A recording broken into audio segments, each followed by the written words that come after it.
Let's begin what's trending, focusing on reactions to Professor Wole Soyinka's criticism of what he described as excessive security deployment around President Bola Ahmed Tinubu's son, Seyi Tinubu, saying that it reflects poorly on Nigeria's security priorities. Speaking at the 20th Wole Soyinka Center for Investigative Journalism Awards in Lagos on Tuesday, the literary icon recounted his shock at witnessing what he initially thought was a film shoot at a hotel in Ikoyi. He then jokingly suggested that President Tinubu should have sent his son's security battalion to quell the recent insurrection in the Republic of Benin instead of deploying the Air Force and the military. Let's take a look. On one of my home visits, this about 2 months ago, I was coming out of a hotel and I saw what looked like a film set. And I looked around. There was nearly a whole battalion occupying the grounds of that hotel, in Ikoyi, right here. So I got back in my car and I asked the driver who that young man was. And he told me. And I saw this SWAT team, a mixture. They were at least heavily armed, at least some 15 or so heavily armed to the teeth security personnel. Looked sufficient to take over a small country, neighboring city like Benin. And I think the next time the president should just call and say, Seyi, go and quell the rebellion over there. Later on, I did some investigative journalism and I inquired, and I found that apparently this is how this young man goes around with his battalion, his heavy armed soldiers. Of course, the road was cleared before his car went out. I stayed until it seemed he was leaving. So next time there's an insurrection, I think the president should just call that young man and say, "No, put down those stupid people there. You have enough troops under your command, so don't bother me with all these security issues any longer." Let's not overdo things. Well, this is a bold statement from Nigeria's most revered public intellectual, calling out what many see, but fewer dare to criticize openly. And I'll take George's tweet on X. He wrote, Professor Soyinka's point cuts deeper than the humor in his remarks. When a nation's security architecture is stretched thin, prioritizing the protection of one individual over millions of citizens is a red flag. Nigeria is battling insecurity across several regions, yet we see battalion-level security guarding a private citizen with no constitutional role. This isn't about politics. It's about accountability, resource allocation, and respect for public institutions. Leaders' children are not elected officials. They should not command more armed protection than communities under siege. This culture of entitlement weakens morale, drains capacity, and erodes trust. If we want a secure nation, security must serve the people, not the privileged few. And Dr. Abati, I'm sure you did see, and you have seen Seyi Tinubu's convoy. I mean, like this ex-user alluded to, it's, like a battalion. And of course, Professor Wole Soyinka said he was shocked. He thought he was in a movie set when he saw one of Seyi Tinubu's convoy. And now we are hearing that we need more boots on ground. I'm sure this whole week, that's what you've said on this table. Okay. Let me quote Professor Wole Soyinka directly. He said, let's not overdo things. Yes. He said, children are not potentates. They are not rulers. They should know their place. I think, everyone should commit that to memory. So the Nobel laureate is right to have been terribly shocked that the son of the president would have such a large convoy, what he calls a battalion. A battalion will be, a company of soldiers and maybe other officials. There is no office called the first son of Nigeria. There is no office in our constitution called the first daughter of the Federal Republic of Nigeria. I've had certain anomalous, nomenclatures of that nature. So such positions do not exist. And that's why Professor Soyinka is saying, let us not overdo things. Now, when you place his comment against the background of the fact that there has been an instruction from the president and the IG, Inspector General of Police, that VIP protection should be withdrawn. That those who are protecting VIPs should be civil defense officers. Now, in this particular case, this battalion, were they civil defense officers or were they soldiers and policemen? And you can also ask the question, what makes the son of the president a very important personality? Or makes the... Is the Ogo Tinubu?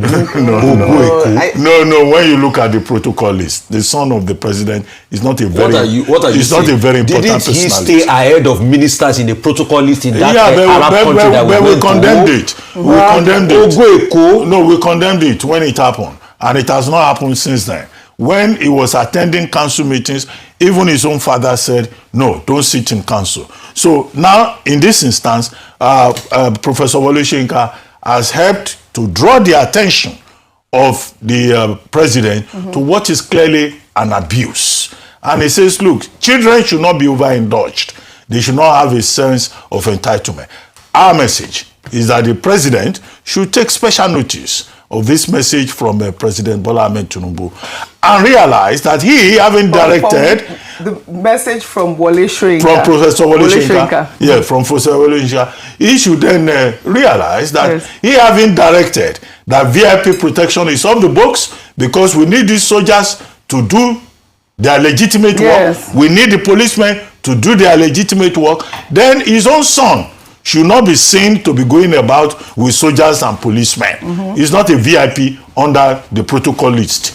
If he needs protection, they should provide civil defense that they say can be available. He can hire private guards. There are private companies that are out there. No, some of the private companies are licensed. Some private companies. Yes. They're licensed to carry guns. In Nigeria. Show me the private. Where they will carry baton. They will carry baton. Private company licensed to carry guns. They will have relationship with the security agencies, but the president should lead by example and heed the advice of President Wole Soyinka. Dr. Abati, you will tell us who the VIPs are, since the president's son is not considered a VIP. If I come to you, it's not a government official. It's a VVIP. No, it's not very important. No, it's not a government official. Very important. You are correct. He's not a VIP. He's not a VIP. He's Hold on, wait. I want to come to Rufai on this one. Meanwhile, I have a question on that. Yes, on that as well. That's why I asked him. I want to know who the VIPs are. Well, meanwhile, the Nigeria Police Force announced over the weekend that they deployed a special team to make sure that President Bola Ahmed Tinubu's order of prohibiting police personnel for VIPs is adhered to. Police spokesperson Benjamin Hundeyin, in a post on X, revealed that the team has commenced a statewide monitoring operation across Lagos and assured members of the public that the Nigeria Police Force will continue to enforce this policy nationwide without fear or favor. Now, they have more police personnel trying to stop police VIPs. So who are this special team that have now been deployed? How many are they? I mean, what really is going on? Rufai, I know you want to tell us who these VVIPs are, but now we also have a team to stop the VIP protocol thing. You can see the mockery of Nigeria. The police, or President Tinubu made a law that they should withdraw police from VIP. The same law that they've been talking about. You know how many IG have said they should withdraw? But this is a presidential directive. So when the presidential directive was made, the police force cannot speak to his own officers. So they have to set up a task force, a team to watch. Somebody will have thought that you just everybody come to headquarters and you withdraw, isn't it? But the police does not trust this. It does not trust He's a process. But you heard Michael Kiri Wait, he doesn't trust himself. So you have a boy that doesn't trust him. So you have to go and look for task force to implement with him. The police cannot just call. They are within the police as well, right? The police cannot just call people to say, okay, withdraw that. You know why? Because the withdrawing from VIP will cause problem. You know many police officers are benefiting from VIP, that they are shopping from VIP. You now want to withdraw their retirement benefits. So it will cause big problem for them. All right. So that's why. And secondly, I don't know, Dr. Abati, it's obvious you don't live in Nigeria. And with due respect, okay, maybe Professor Wole because he shuttles around the globe, he still lectures, and great one. Is it today Tinubu has been carrying police protection? Please fact check me. Tinubu was probably using police protection before his father became president. Fact check me. Ex-governor's son. So, and Dr. Abati is saying, who is the VIP? It's not VIP. You are wrong. It's VVVVIP. He's the one and only. Ogo Eko, Ogo Lagos, future governor. Tinubu. Me o Simbe, I'm not there. It's Dr. Abati. He's saying all sorts about you. I defy my authorities to you. See, Battalion, in fact, the worst pressure you can show, it's not good enough. They should increase more. You know your life is under beginning. You have a future. Ogoeko, please, President Tinubu, increase Tinubu's security protection. Please, I'm sorry, Ayo. I'm sorry, please. With due respect, ignore Professor Wole Soyinka. He doesn't know what he's saying. No, increase. Right, obviously, you know I'm being sarcastic. Yes, but I am telling you with humor the depth of the decadence in the system. All right. I know you had a question. So I know the question borders on whether or not, and I want that to be what we are discussing now. Who are the VIPs? If a president's son is not considered a VIP? Yeah, I mean, to be honest, I would have thought that the president's immediate family members have a right to some level of protection by the Nigerian state.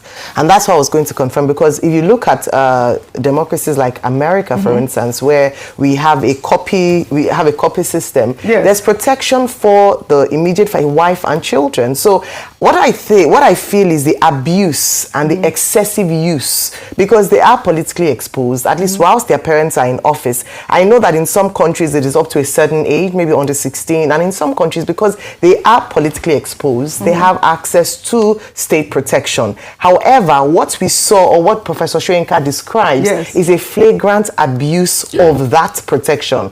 Because, I mean, he is politically exposed as a result of the fact that his father is president of Nigeria. But when you then have a battalion, for Professor Soyinka, who is a family friend, to be shocked and to complain about this, especially at a time when we're talking about the fact that we don't have enough police officers, we don't have enough security operatives, then it is something to talk about. And I think that's where the issue is. It is just an abuse. And the fact that it's not just police president's sons, but even people, normal citizens. I've seen religious leaders go around with police escorts. I've seen people who can afford to pay maybe 30,000 naira a month go around the police escorts. Those are the things that we need to stop. Police escorts. Those are the things we need to end.